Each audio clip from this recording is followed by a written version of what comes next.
All righty, everybody. Mike and Mike, we are here live in our first ever nighttime show. It's 7 p.m. Eastern Standard Time. And if you're not here, then I don't know where the hell you are. But welcome to the show. Hippie's outside. He's freezing. Hippie, how are you doing? I'm cold, brother. But it's all good, you know. Have to do what we have to do. We couldn't get together at our normal time today, so you'll have to deal with the Google Hangout here this evening. But it'll work out good. We did this before, and with Google Hangout, it worked out fine. Yeah, I hear you. Everything will be fine. Actually, I just said everything will be fine, and I just got a plugin failure on our website. So, but we're still live, so keep going. Mike, why don't you introduce our guest and get that going? I'm going to fix this plugin failure. Well, I'll let him introduce himself from Moya Ruiz Cigars. How you guys doing? Doing great, brother. I'm the Moya in the Moya Ruiz Cigars. My name is Danny, and the owner of the brand La Jugada and the nunchuck that came out this year. Yes, which I'm curious to get to later on. I definitely want to talk about the nunchuck. But now, why don't you give us a little background with the company, with how you got started and how you came to be? The company started late 2012. We were always big fans of Eric Espinosa Cigars back when him and Eddie were together as EO brands, and it's something that I always wanted to do. It's something that Nelson always wanted to do, but the timing just wasn't right. I kept hounding him and saying, let's come out with a cigar, and he kind of kept on ignoring me. And then when Eric and Eddie split up, and Eric went on his own and got his own factory in Nicaragua, I called up Nelson again and I said, you know what, now's the time, because I just didn't want to contact the factory and have them send me samples or, I really wanted to be hands-on with the blend, and being good friends with Eric, that was able to happen. That's great. Now, all your cigars are done at La Zona? Everything is done at La Zona, yeah. Great. Nice. All right, well, just so everybody knows in the chat room, I'm smoking, and I believe the hippie's smoking the same thing, but I'm smoking the Habano. Yeah, I have gloves on. Yeah, and hippie smoking Habano so far, but I'll tell you. So am I. Look at Danny. Everybody's smoking Habano tonight. But just so you know, in the chat room, thanks to Dan, we're going to give away a shirt. We're going to give away the Maduro, and we're going to give away the Habano to someone in the chat room. It'll be whoever participates the most. How's that? Whoever participates the most, we'll pick the winner and we'll give it. But I'm into the first third, man, and I got to tell you, I'm enjoying it. I love the Maduro. I really enjoy the Maduro. And, here's the shirt. Oh, Mike's got the shirt. Go ahead, show the shirt, hippie. Hang on, I'll flick to you. There you go. There's a shirt.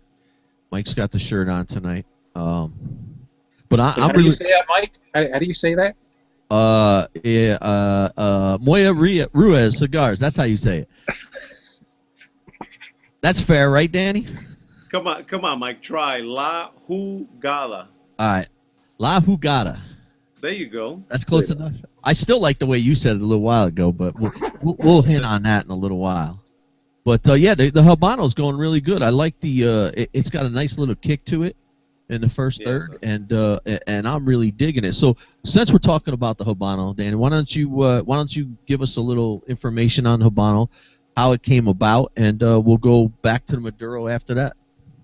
Our first release was actually Prieto, which is the Maduro, and as it started getting out there to the stores, everybody liked it and they enjoyed it. But a lot of the feedback from the stores and the customers were, it would be great if it would be a little stronger, if it was a little spicier. So that's how the Habano blend came to be about. It's instead of using the Mexican San Andre wrapper that we use for Prieto the Maduro, we used a Ecuadorian Habano, but we added a secondary binder that gives it that little kick and that spice that people were looking for. Nice. Hippie or It's cigarette? definitely yeah, it definitely has a little kick to it. I mean, you get it right from the beginning, Yeah. and that's what's kind of neat with that. Like you said, with that the binder on it, doing it, it's gonna be throughout the whole cigar. You don't have to wait for it or anything else. Right. Yeah, I'm surprised it's not kicking the hippie in the butt. He's usually not it's a good medium to start off. Oh Yeah. yeah. Yeah. Well, I'm so cold out here. It's probably helping to keep me warm. You need the nunchuck to set you on fire because the nunchuck is I think it's awesome. We did so well with it at the trade show that because it's real full bodied, but it's full flavored, but it's a it's a kick in the face type of smoke. Yeah, explain. Let's talk a little bit. I haven't tried the nunchuck, but talk a little bit about that and how you came up with that name and the whole concept of the nunchuck. We were coming up to our second IPCPR trade show, and it's kind of our anniversary. And rather than just come out with a cigar and put limited edition and it be meaningless, I said, you know what? Let's kind of dedicate it to the guys on the Cigar Dojo, which is a big social media app for the phones. They've helped us tremendously. They've supported us since day one. We've kind of grown together. So being that their whole thing is martial arts oriental, I said, I came up with the idea. I said, what if we make a pair of nunchucks? And that's how that came to be about. And obviously you can't have a cigar called nunchuck and have it be mild. No, that's definitely true. You got to have a full body punch in the face kind of cigar with that one. I'd agree with you. And it's so cool because with the nunchuck theme, it's two together. Yeah. So it's like you don't buy one cigar, you buy two, so you have one you can share with somebody. Correct. Yeah. We didn't know how the consumers and the stores were going to respond to it because hey, not everybody wants to buy two cigars that they've never tried. But I think the packaging, the bands, it was just such a cool novelty item that it's just done really well for us. And on top of that, it's a great blend. Nice. Well, speaking of blends, let's talk a little bit about the Maduro, and that's right here. If anybody could see that, fine. Let's talk a little bit about that one. The Maduro's a solid medium, I would say, full flavored. Once again, it's the wrappers of Mexican San Andre Maduro, and the binders and fillers are from Nicaragua. I personally like full-bodied cigars, but that's when we were first thinking about the blend and what we were going to do and kind of going back and forth. Eric recommended, he was like, you know what, don't come out with something full-bodied because let's come out with something medium that someone that likes mild to medium will like and somebody that smokes full-bodied with a lot of flavor will like. So we did the Maduro, right in the middle. Nice. Yeah, San Andreas, you can't beat that. That's one of my favorites. That's a great rapper. Why don't we take a question from John G in the chat room? It's kind of a little bit off the what your cigars are, but it has to do with the whole industry. He wants your opinion on, as an insider in the cigar industry, have you heard any information on the FDA issues? That's part one. Part two is, what are your specific concerns for your company regarding the FDA issues? I myself haven't heard anything yet. I know all the deadline for the comments and everything is already done. It affects all of us because, according to the FDA, they're saying that a premium cigar can't be less than $10, and we all know that that's not true. Our cigars are not at that price point. They could be, but we choose not to. We want to be at a price point that consumers like. And it's tough because if they crack down on us, a lot of companies, could go out of business. It's kind of scary because I think it's companies formed, I believe, after '07, kind of can't exist anymore. So it's pretty scary. And now, do you see now? Everybody keeps talking. We even had a show about with the FDA. We had Greg Zimmerman up there from Tobacco Companies on IPCPR board, and we had him on talking about it also. And that $10 point, isn't that just ludicrous, really? I mean, somebody just decided to say, "Oh, let's pull something out of our ass," and $10. That's what we'll say is a premium cigar. And Yeah, the main things we saw happen, like you said, your cigars are not there. Well, in order to get past all these regulations, people are going to raise their cigars to the $10 point to get past all that crap. sure. And at the end of the day, it affects the consumers because now our cigars that are an $8 price point have to jump up to $10, $11, and then in certain states with the different tobacco taxes, it's just crazy. But you're right. I don't think there's any. They just slapped a price tag on it and said $10 sounds good, and it's really not fair to the consumer. Yeah. No, and if you ever walk in a humidor, I mean, well, actually, you're at a shop right now, Yes, and if you walk through and look at the prices of cigars, I bet the average price is lower than $10 for everything that's in there. sure. Yeah. That's just what's crazy. I'm sorry, I'm getting off the subject of your company, but Unless you're here in New York, because the average cigar is $10. yeah, Yeah. Man, this yeah, thing, with their tax, yeah. this cigar's. I'm telling you, I love the Maduro. This is going great. I'm almost midway, and I mean, the kick to it is awesome. Yeah.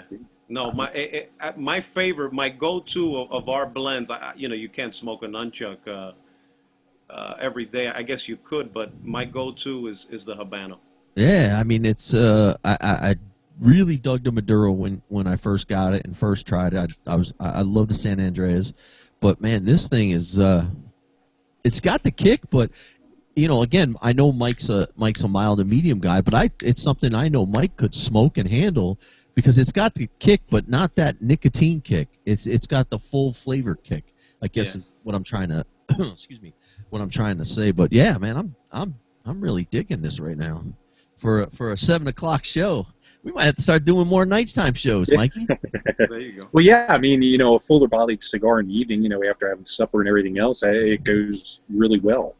Yeah. And I was going to grab some Woodford Reserve to drink with it, but I didn't. I bet that would go really good with this cigar, too. Yeah, I agree with you. Well, let me ask you this, Dan. What are some of the challenges that you've been going for a few years now? What are some of the challenges, being relatively new, that you guys run into? I think for what I notice is there are so many new cigars coming out, so many companies, existing companies with new blends. It's really difficult. The last thing the stores need is another cigar on the shelf. You know what I mean? You really got to wow them. This is a people industry. And what I've noticed is, you go in there, you do your best to interact with the customers, with the owner, support the line, and, then it works out. A lot of the times we do tastings, when we have reps go out in different areas that we don't have any representation, they'll say, look, let us come out and, do a tasting. And that's worked with us really well. Nice. Now you go ahead, Mike. Well, no, I was going to ask. I've heard from other smaller boutique companies where a lot of times it's hard for that shelf space.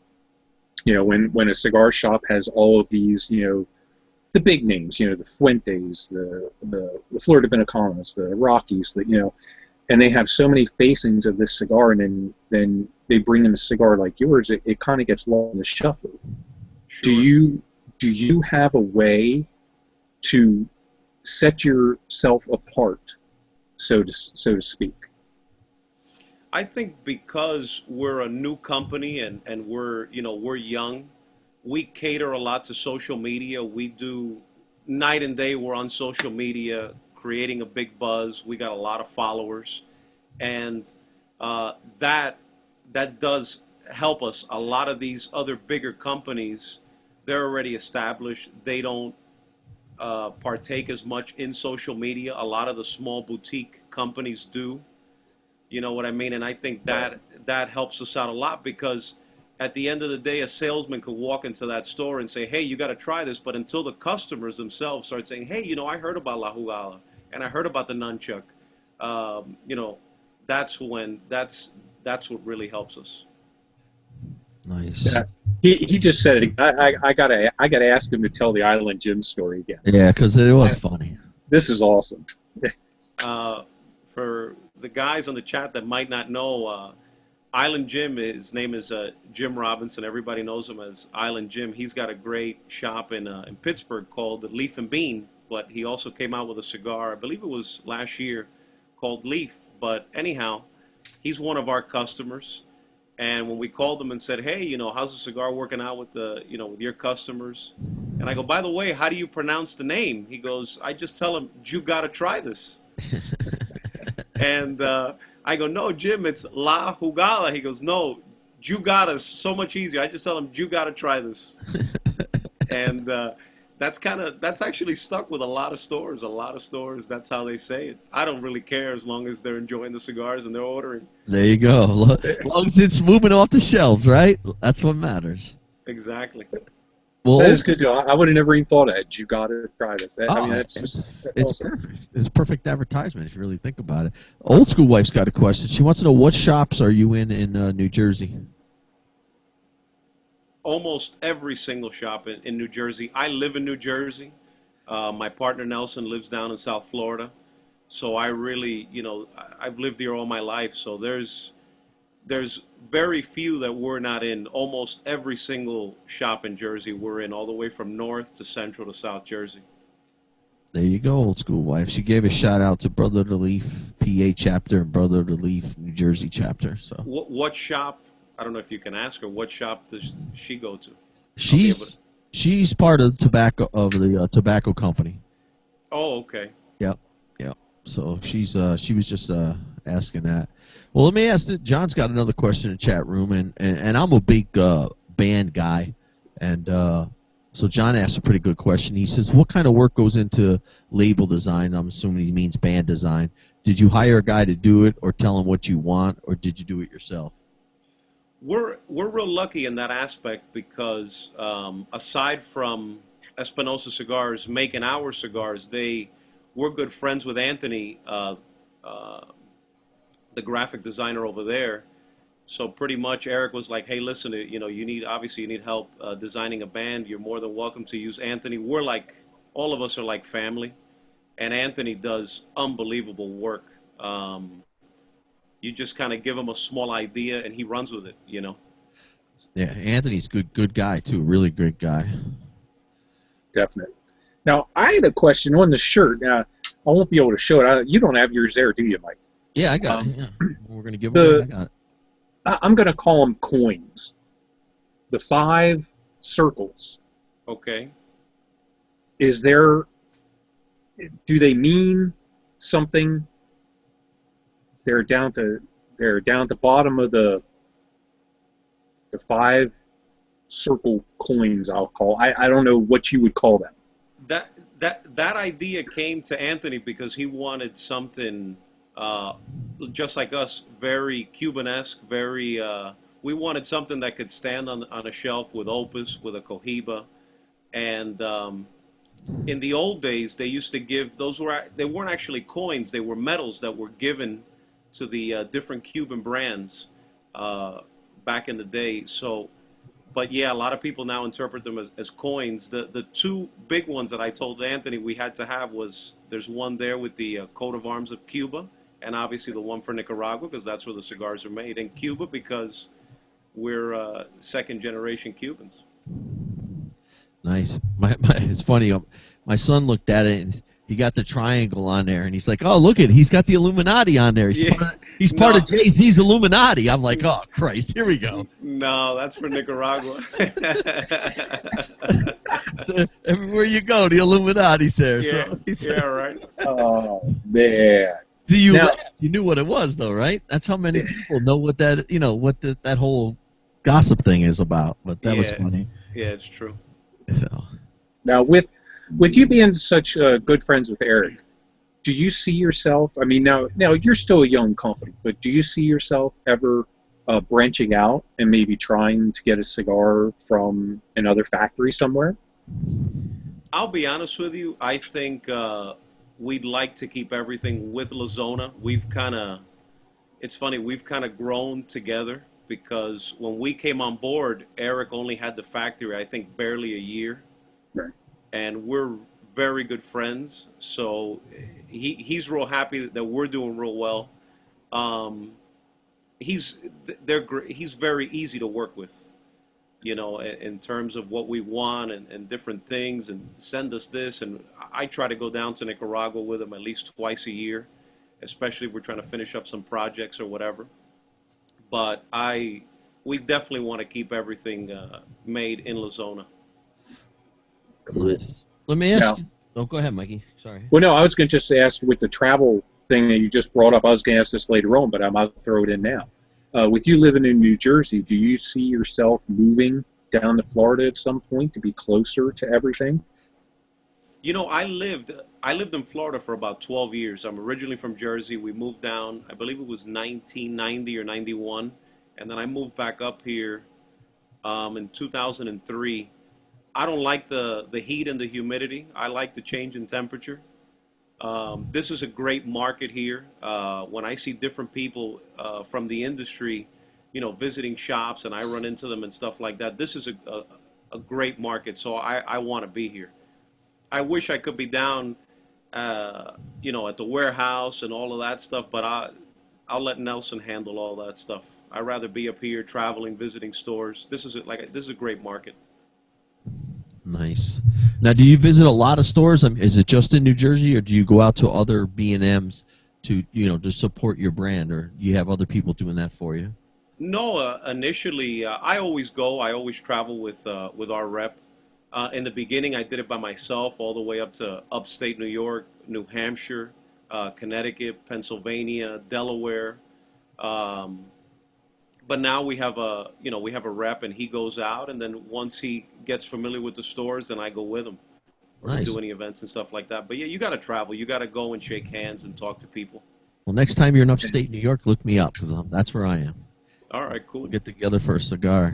Well, let me ask you this: on the blends, how many? And we ask this question a lot because everybody's interested in it, and so aren't we. But how many different blends do you go through before you? Let's say on the Habano, how many blends did you go through before you finalized and said, okay, this is it, this is the one? We probably went through about 10, because what happens is when in the very beginning, when Eric mentioned this to us, I didn't believe him. Blends that you try in Nicaragua, once you try them when you get back here in the States, they taste different. So you might have a blend that you like a lot in Nicaragua, and then you come back here and you smoke it and it changed. For whatever reason, nobody can answer that. So we definitely go through a lot. I try to bring back, I try to narrow it down, because too many blends is just a lot of headaches. So I try to narrow it down. Close friends that are, big smokers that got good palates, I'll tell them, hey, look, try this. Give me your feedback, and that's pretty much how we go through it. But initially, making the different blends, yeah, you go through a lot. Yeah. Do you ever find one or take and make something just for yourself that no one else gets to try, or no, it's not going to be released? You just put it away for you? Yeah. Different sizes too. Yep. Yeah. Yeah, everybody. Man, I'll tell you one thing. Speaking of different sizes, I think I would love to try this Habano and a Lancero. It's crazy. So many of our accounts nationwide are asking us, because there seems to be a big craze all of a sudden now with Lanceros again. We might do it for the show, kind of undecided, because it's weird. They're hot now, and then you come out with it, in a couple months or whatever, and then, nobody wants to buy them. There was a big fad with the big ring gauges. That's why we came out with a 6x60. Initially, we only had the Robusto, the Toro, the Bellicoso, and a double Corona. And all the stores were like, we need a big ring gauge. We need a big ring gauge. So we came out with the 6x60. Yeah, I still dig the big ring gauges, but I've been finding, I told Mike this a few shows ago, Mike and myself, we like the bigger ring gauges, but I've been trying to smoke smaller ring gauges. I'm trying to change. I don't know if it's my palate or what. I'm just trying to smoke smaller ring gauges to get a different, see what the different flavors and the different nuances I'm getting out of that compared to smoking the bigger ring gauges. And I've been enjoying like Coronas a lot lately, Lanceros a Sure. lot lately. Where before, if you asked me to smoke a Lancero, I'd be like, nah, it's not for me. It's, Right. but now it's like, wow, I'm getting more of that binder, more of that filler. Where on the Sure. bigger ring gauges, I'm getting more, more of more air, but still lots of flavor. So Yeah, whenever you're making a blend, you never try it in a 6x60. uh You try them in Coronas, Robustos. The biggest is Toros, but the flavor of the blend is more concentrated in those smaller ring gauges. Now, and the only reason I like Lanceros, I love Lanceros, and I like Lanceros. Except the only problem I've ever had with them is now here recently they've gotten a lot better, but there were so many burn problems with them, and trying to keep them lit, or they would tunnel on you, and just so many problems with it. But I think a lot of people have gotten that under wraps now, where they're really smoking a lot better, and I think that might be driving part of the craze too. People don't have to fiddle with their cigars so much when they're smoking. Yeah, I I've don't know. heard I've heard that too. That it's difficult for the companies to come out with a Lancero, Hmm. especially if the blend happens to be more on the fuller side. If it's got more Lajero on that small of a ring gauge, it has burn issues. It's tough. You gotta mess with the percentages and the ratios of the binder and the filler. yeah. Does Eric have any input with your cigars, or are you just using him with his factory and his support staff? No, it's pretty much what we want, but we always ask him for his seal of approval. We kind of Yes. Eric, do it. you like this? Yeah, because on all our boxes they say handmade in La Zona, so he wants to make sure that we're putting out a good product. It is our decision at the end of the day, but we always he helps us out a lot, and so it's great. We definitely ask him for what he thinks. And it can't hurt. I mean, the guy knows what the hell he's doing. Let's be honest. So it can't hurt to have someone else's opinion to make sure he, like you said, his name's on it as well as your name's on it. So Right. Absolutely, it represents him and the factory as much as it does us. yeah. Now we'll ask. I'm going to ask a question here. I think was it Sam Lucia that brought it up, where it said everybody always wants to know what's next. Oh Because yeah. you can release a cigar today, and tomorrow people are going to say, "Well, what's next?" Right. So let's ask, what's next? Do you have anything in the works right now Yeah, that you can talk about? we're working on two new projects for next year. What we want to do is every year we want to release a limited edition cigar in dedication to the dojo community. That's kind of like we want that to be kind of like our little niche. Pete has the whole Halloween thing. Right. Casada has the Oktoberfest. So we don't want to copy anybody. So our niche will be doing something every year, either martial arts or Oriental themed. So that project is going to be very cool. I can't give you guys much detail on that yet. Um, and then we are planning on releasing another cigar in the core line, because La Jugada means the play or the move, whether it's in dominoes or poker. But we catered La Jugada more to dominoes and that Cuban heritage of ours. So now for next year's project, we're going to cater to it's going to have an English name, and it's going to cater more to the poker, and the name is pretty neat. I, Uh, I'm just sitting here trying to think. I'm like, okay, I know. what what could the name? And every time we do that, every time someone gives us a little tidbit, we're like not even close. When it comes out, we're like, wow, we weren't even in the ballpark. What the hell were we thinking of? And this new line will be full bodied, which is what we like. La Jugada's medium to slightly full, although some people think our Habano's full bodied. But the new line will be full bodied. It won't be as strong as the nunchuck, but it'll be full bodied. That's nice. I'll be trying that one then. This one, Yeah, yeah, I I would could see I where would they call would it think full it's body. full. Yeah, you Yeah, would. I would see you saying that. I was going to just say that. I yeah, think, it's a. yeah, I think someone who smokes more mild to medium cigars would find this cigar to be full body. But as a full body smoker, it's a straight solid medium, Sure. in my opinion. Even cigars 5, 6 years ago that people, said were full bodied. Now you try them with all the new cigars, and they might be a medium to you. So it's everybody's palate is kind of changing too at the same time. Yeah. It is. I mean, full has really gone up in the past couple of years. I think it's getting kind of crazy with some of the blends that are out there. Yeah, when you guys try the nunchuck, it's unbelievable. Like I said, it's full flavored, but it's in your face, full bodied. Yeah, I agree with Mike too. Everybody, I know Skip's coming out with one that's supposed to just, if you could finish the cigar, then apparently you could smoke a cigar because this is supposed to really put you down. And I think Mike's right. Everybody's trying to go above the next tier, and it almost comes back to, like you said, Dan. It's going back from that craze where the craze was, bigger ring gauge, and now it seems the craze is more fuller and smaller ring gauges. But it's tough because you don't wanna just make a strong cigar that people do have to smoke it at the end of the day. You want something still that has a lot of flavor. For us, the nunchuck is a triple Lajero, and like I said, it's full bodied, but it still has a lot of flavor.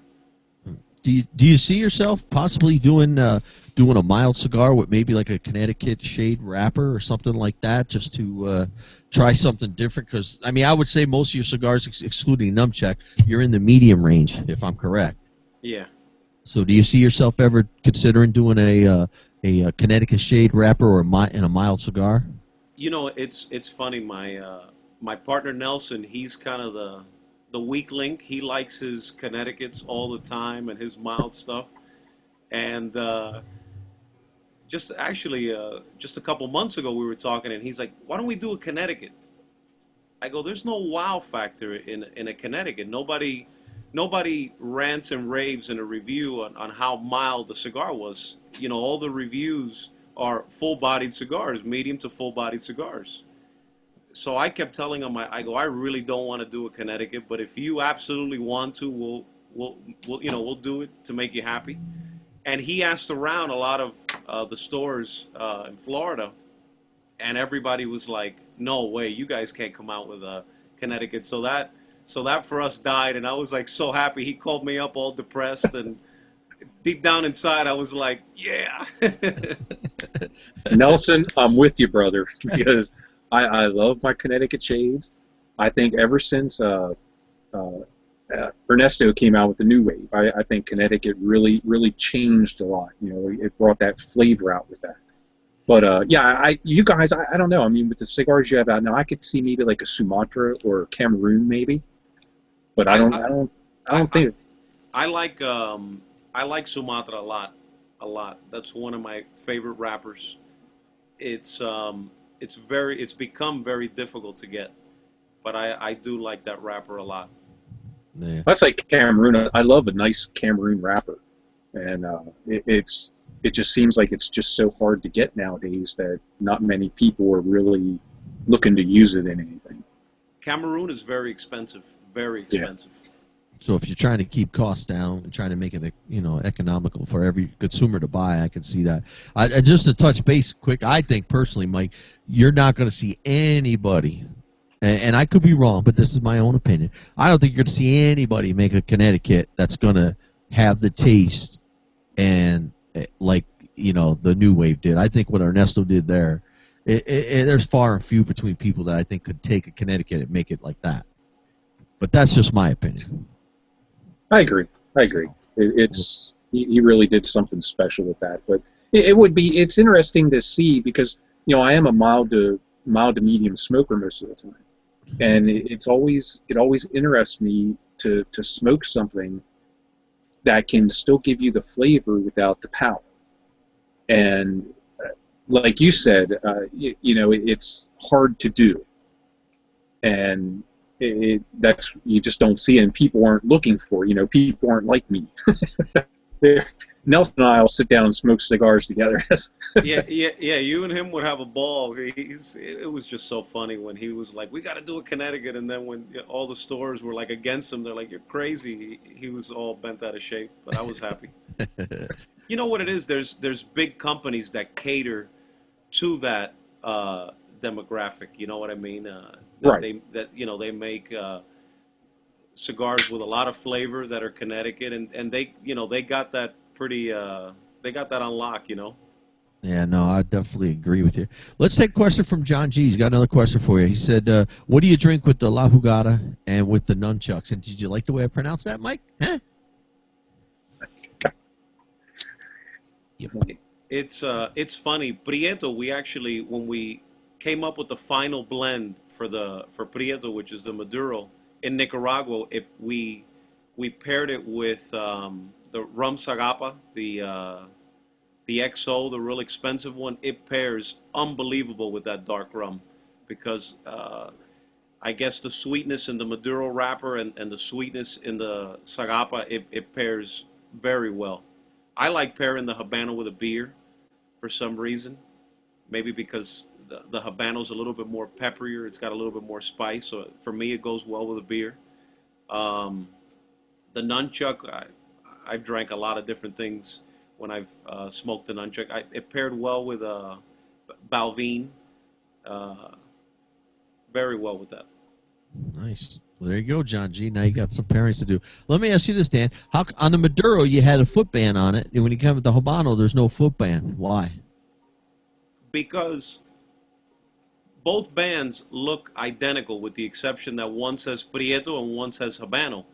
So if we would have put the foot band on the Habano, there would have really been no way to tell them apart quick. Even though, yeah, one wrapper's a lot lighter than the other one, but we wanted them to be also, real different when you take a first glance at them. All right, cool. That was too darn easy. I'm like, it's got to be Yeah, something. it was. Yeah, I'll sit there and go, yeah. There's some reason tricky. He's going to tell me. I'm like, okay, that was simple. Well, now, what do you see going forward? Do you see including foot bands on some and not others then for your future releases then? Yeah, maybe depending on on the design, the whole concept of the brand or whatever. If it looks nice with a footband, we'll put a footband. Initially, the footband also came to be about for the Maduro because our cigars weren't cellophaned. We didn't want the cigar cellophaned, so we put the footband so the foot of the cigar didn't break. But a lot of the stores, some stores liked it that it didn't have the cello because they age better. But then other stores were complaining because people rough them up when they grab them and they touch them, and so that's the other reason why the Maduro has the footband. But now all the cigars are cellophane, so they're protected. And the cello, I'm a big fan of cello, and I know guys say put them in the humidor without the cello and everything else on them. For me, if I have a bunch of singles in a big humidor, not just a little 50 count or something, but like a 500 count or something with all singles, I want to be able to dig through and look what I have and see what I on the bottom. And if without the cello one, it tends to mess up the wrap. Yeah, you'll destroy it. But if you're gonna age them for a while, you should take them out of the cello. Right. I agree with the cello in a B&M, but myself personally, in mine, I'd rather have them not in a cello. I mean, I could see in a cello at a B&M, people touching them, different people. You don't know if what they were doing prior to touching that cigar, and they don't buy it. I know when I go into a B&M and I pick up a cigar, I look at it. I feel it, make sure it's not cracked, make sure there's no issues with it. So I would want to make sure it's in a cello. But in my humidor, I know I'm the only guy in there touching it. So sure, I'm confident with it in there. But that's cool. So what you got any shows or anything you're going to be doing that you're going to be at, Dan, that people can come and check you out and get to enjoy one of your cigars? Yeah, we got a big event coming up in December. Actually, December 18th. I believe is the date. It's on a Thursday. We're going to be doing the Christmas party for the guys over at the Cigar Republic in Elmford, New York. They're they're great guys. They're all brothers. They also got another store in Danbury, Connecticut, also called the Cigar Republic, and they've been kind enough to let me and Eric do their Christmas parties starting as of last year. Nice. That's cool. Well, definitely, if Yeah. you're in that area, go check it out, because I'm going to tell you right now, in my opinion, you won't be disappointed in either one of any of their cigars. I haven't tried the Nunchuck, but I can tell you with the Habano and the Maduro, you definitely will not be disappointed. So definitely go try it. Oh, one thing we didn't ask when we were talking about with the cigars, what the price point? What's the price point on the cigars? Uh, it varies obviously with the different states, but like Well, like trying to think, MSRP. What, MSRP, yeah. MSRP, I think the Habano Robusto's like 750, and they go as high. They're anywhere between 750, depending on the size, and 880. They don't, yeah, they, so, yeah, they don't go up any more than that, and that's the price point that we wanted to be at. We wanted to give a great product, a great blend at a very good price. and now the nunchuck is more than that because it's two together. Yeah, the Nunchuck is 2350 a pair. Right. Yeah. Okay. But it's a big cigar. It's a 7 by 54. Right. Right. And, you know, it was limited. We only made 1,000 boxes of it. It was a pain in the rear end to make. There was only one lady at the factory that could roll them. She was the only one brave enough to take on the challenge. I was just going to ask you that. How Yep. difficult was it to roll that cigar? It was because initially when I came up with the idea for the Nunchuck, we were like, okay, we'll just do two long pigtails, kind of like the La Bamba, and Right. we'll tie them together. But what we ran into is that once they dried, and once you put them in the box and they dried, they would just break on their own because the tobacco is very fragile. So then we decided to use the center vein of the leaf, and now you can actually take you could hold them, and they'll hold. It's amazing. It's crazy actually. The Yeah. concept. Think about it. It's crazy. It's unique. It's definitely unique. Yeah. It looks cool and it looks really cool. Now, are they 10-count boxes, right? 10-count boxes, yeah. Right. And I mean, they just look so neat. I mean, I've seen the box. I haven't seen them in the shop anywhere yet, but I've actually seen the pictures and everything online, and it just looks so cool. Like a presentation piece to sit there. It's nice. I like it. I applaud you on that one. Thank you. No, we're real proud of it, and we did really well at the show because of it. Nice. Now, let's ask the Cuban question here with the Cuban heritage flowing through your veins there. We asked this question, and it's one of these, it was really popular before, now all of a sudden it died down again. The Cuban embargo, if it lifts, do you see yourself and your company being able to use some Cuban tobacco? Are you experimenting with it now? No, we're not experimenting with it now. It would be great if the embargo were to lift, and I think all the companies would go on a feeding frenzy with trying to get their hands on some Cuban tobacco. You know what I mean? Cuba's known for, having the best tobacco. So I think not only us, but I think everybody will be, going nuts trying to get their hands on some Cuban tobacco to make blends. I think the blends would be amazing. Now, you can correct me if I'm wrong, please, but Cuban tobacco, from what my experience has been, which is very limited because I've lived in the United States all my life, and of course we are the only country who bans it, but it's mild. It's a lot milder cigar than what a lot of people are used to coming out of, like Nicaragua. Do you see that being a problem? You see, it's weird because back in the day, the Monte Cristo was known for being a real full-bodied Cuban cigar. That's changed. I think what also happens is, I think it was Cigar Aficionado last year released an article that 98% of the Cuban cigars out there are all counterfeit, or at least that we smoke. You know what I mean? When you get a real Cuban cigar, you just know that that's what you're smoking, that it's something different, that it's something, great. You know what I mean? Yeah, I agree.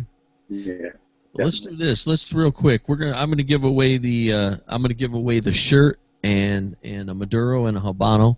Thanks to Dan for sending that to us. We're gonna give it away, and I'm gonna give it away to Johnny G because he's been very active in the chat room asking questions. So John G, you're the winner. Congrats. I'll get it out to you I'll either ship it post office or I'll be in Florida in 2 weeks. We'll meet up and I'll hand it to you that way, either way. But enjoy it, wear it with pride, and let Dan and let us know what you think of the cigar. So congrats to John G, and thanks to Dan for sending that to us. Congrats. No, thank you guys. Well, let me ask you this, Dan. What other cigars besides your own are you enjoying? Everybody always gets a kick out of finding out what other manufacturers are enjoying because, we all know it's a close-knit family in reality. I mean, every manufacturer we've ever had on the show, we've never had somebody come on and say, I wouldn't smoke his stuff. It's great. We never had that. Everybody's like, oh, yeah, I smoke this guy's. And, who are you enjoying besides your own? I try everything that comes out. It's true, even though it seems like such a big industry, and it's small in the aspect where everybody knows each other, some which way, shape, or form, and I try everything new that comes out. I'm good friends with a lot of the different reps and the owners of the companies, so anytime we see each other, hey, try this, try this new blend, and vice versa. So I don't ever say, no, I only smoke my stuff, because you get tired of smoking the same things. Right. Agree. So what are some of the best ones that you're smoking now? Some of the best? Or some of the ones that you reach for? Yeah. Yeah. I like Drew Estates, Nica Rustica that they came out with. I enjoyed the heck out of that.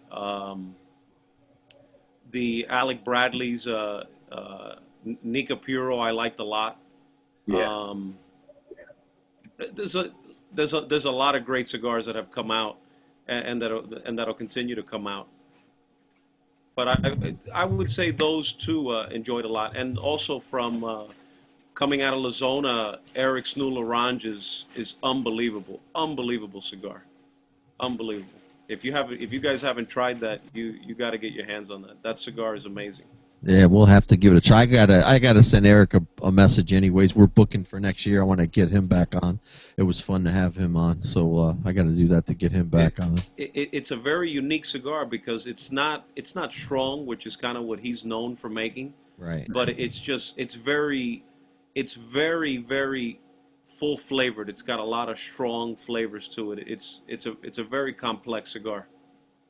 Nice. And I see people on social media posting that up a lot. They're doing real well with that. Nice. Well, let's see. Is there anything we didn't touch base, Dan, that you want to mention? We got about 10 minutes left in the show. I told you the hour was going to be like gone before you know it. It goes by so quick. And then we're going to kill you at the end of the show, which we do to every guest. So don't take it personally. It's not. But anything that we didn't touch base on, you want to touch base on, because I want to make sure we get all the information out that we can about your cigars. Basically, for anybody that's listening that hasn't, we're real big on social media, so it would be great to hit us up with a like or cigars, whether it's Instagram, Twitter, or Facebook. We'd like to keep building that and keep building our followers and keep them updated with events and stuff like that we're doing and press releases. I wish I could mention more of next year's project, but we're in the process of trademarking, the names. Yep. But soon enough, I'll be able to talk about it. I just wish I could talk about it more now. No, that's okay. We understand how the whole business works. We don't ever pressure anybody. If they can tell us, they can tell us. If they can't, they can't, and that's we understand that. We respect that. But definitely anybody out there listening, this will be up, Dan. We'll make sure we put your Twitter and everything. We'll put everything on the post when we post this, so everybody will be able to get in touch with you. But definitely from my own experience, I'm down to the final third here. Definitely go out and try it. I got to tell you, you won't be disappointed. and we tell it how it is, whether if we liked it or not. We tell you the truth of what we thought, but definitely go out and try it. I'm telling you, you will not be disappointed. I don't care what kind of smoker you are. You could be a mild guy and a medium. You're definitely going to dig the Habano and the Maduro. That's just my 2 cents. Thank you. We're very lucky that we got Team Espinosa on our side, and Eric's partners at the factory. They got, I think, 50 plus years experience making cigars in Cuba. So we're very fortunate to be able to be a part of that family. Yeah, and again, like I said earlier, you're definitely teamed up with someone good, because Eric's good people, and they definitely know what the hell they're doing over there. So, well, yeah, I like that. I mean, I smoked it down to I'm within the last inch and a half here, and it's not like I feel like I'm going to fall over or anything else. It doesn't have, like Mike said earlier, it doesn't have that nicotine power to it. Right. But it's really a good cigar for me for the evening.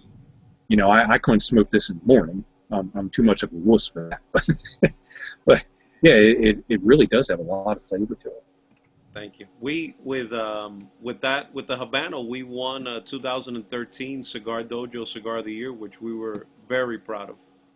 Nice. So you should be, because what you're doing is working. That's all I'm going to tell you. So keep it up, and we wish you the best. But now, unfortunately, it's that time of the show, Dan. We're going to have to kill you, and you're on your deathbed. This is a question that our chat room came up with, and we ask it. We end our show every time with this question, out of respect for those who hang out and watch us and support us. But you're on your deathbed. You got one cigar left, buddy. What cigar is it, and what size? On my deathbed, one cigar. And then you're dead. You're gone. It's funny because I'm not going to mention one of ours. I'm going to be real honest with this. The original Cubao from, 7-8 years ago, that Eddie and Eric released under EO Brands, that for me is one of my all-time favorite cigars. The original Cubao. All right. Well, there you go. That'd be it. You'll be dead and gone, and a memory. And hopefully your memory will live on. When they came out with that cigar, I remember I called Eric and I go, "This is the closest cigar I've smoked to what a Cuban cigar tastes like." When that cigar was at its peak, unbelievable cigar. Nice. All right. Well, that's going to wrap up our first evening show. We want to thank everybody who tuned in the chat room. We appreciate it. And Dan, thanks so much. I'm glad we could figure this out and work everything out and have you on. It was an absolute pleasure. I learned a lot more about your brand, and I want to thank you for your generosity to both of us and to our viewers. It was a pleasure to sit here and talk with you the past hour, and I want to thank you very much. No, thank you guys for having me. I'm humbled to be here, and I'll get you a T-shirt that fits you, Mike. I'll tell you what. I'll send you a nunchuck T-shirt. How about that, to make it up to you? Oh, sweet. I'll take it. I appreciate it. I put it on, but it wouldn't have been pretty. You wouldn't want to see it. I put it over my head and tried to get my arm in it. My wife looked at me and she was like, "What the hell are you doing?" I'm like, "Yeah, it's not going to fit." But unfortunately, yeah, I'm a bigger guy. But yeah, thanks again, Dan. Really, we appreciate it very much, and we'll definitely hope to have you back on again. You're welcome to come back anytime. We'd appreciate it. No, absolutely. Thank you guys for what you do. It's great. It gets our brand and other brands. It gets it to the eye of the consumer. Absolutely. Much success in the future too. Thank you. If we ever do come out with a Connecticut, I know where to send the first couple samples. Yeah, send them to Mikey. I got you covered, brother. All right, Danny. Well, we're going to let you go. We appreciate it, bud. Thanks so much, and we'll talk to you soon. Thank you, guys. Have a good night. All right, you too. Thank you. Too. All righty. Well, that was Dan from Moya Ruiz Cigars joining us tonight. We appreciate it, and thanks to everybody else who joined us in the chat room. We appreciate that very much, and that'll be it. This is I don't know if we're going to do a night show again, but it was nice to do something different. What do you think, Mikey? Yeah, it was to do it different, but it would be a lot nicer if it was during the summer when it was nice and warm out here. It's a bit nippy out here right now, I have to tell you. I bet it is, man. I feel bad for you, but thanks for hanging in there, Hippie. We appreciate it. All right, everybody. Thanks in the chat room. Now, real quick in the chat room, we have another show next Saturday. We're doing a back-to-back show because I'm going on vacation to Florida. So our next Saturday, we're going to have Ezra Zion back on the show. So they got a new cigar. We're going to be smoking in it and talking about it. So make sure you join us next Saturday. We'll be back on our regular time at 1 p.m. Eastern Standard Time. And thanks for everybody tuning in, and we'll see you soon. And we'll be back at the Tobacco Company on the nice Wirecast broadcast. I'll be warm. Yes, we will. So we'll see everybody next Saturday. Go enjoy your evening, and thanks again for supporting us. It means a lot. So see you all soon. See you.